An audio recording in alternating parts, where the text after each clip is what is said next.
دیکھیں مسجد میں اذان ہو تو بہتر ہے کہ آپ تلاوت موقوف کر دیں، پہلے اذان کا جواب دے لیں، اگرچہ واجب نہیں ہے، قولی جواب دینا مستحب ہوتا ہے، لیکن احترام اذان یہ ہے کہ آپ وقتی طور پر رک جائیں۔ اسی طریقے سے اذان کے بعد آپ نوافل وغیرہ پڑھ لیں یا سنن پڑھ لیں تو رک جانا چاہیے، لیکن اگر وہ رکے گا نہیں تو ہم اس کو گناہگار ہونا نہیں کہیں گے، خلاف مستحب ضرور ہے، ٹھیک ہے۔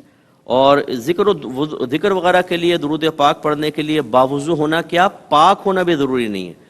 اگر کوئی حالت جنابت میں ہے یا ہماری کوئی سسٹر مخصوص ایام میں ہے تو کلی کرنے کے بعد ذکر اذکار یا درود پاک پڑھ سکتے ہیں۔ ٹھیک ہے۔ اچھا صاحب ایک سوال یہ بھی آیا تھا کہ ایک صاحب کہتے ہیں کہ میرا مسلسل سوشل میڈیا پر کام ہے، میں موبائل کھولا رہتا ہے، حالت روزہ میں کوئی ظاہر اس پہ بہت سی ایسی چیزیں ہوتی ہیں کہ جو مناسب نہیں ہوتی، تو ایسی چیزیں آ جائے تو اس کے لیے کیا حکم ہے کہ مطلب کس طرح وہ کیا جائے؟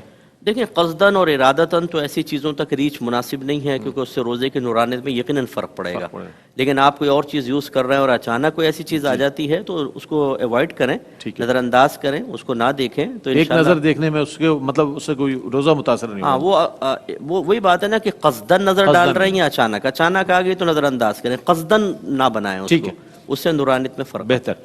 تراویح نہ پڑھ سکے جو شخص، کیا وہ روزہ رکھ سکتا ہے؟ اس کے لیے کیا کوئی کنڈیشن ہے؟ بالکل، یہ دونوں بالکل مستقل علیحدہ عبادات ہیں۔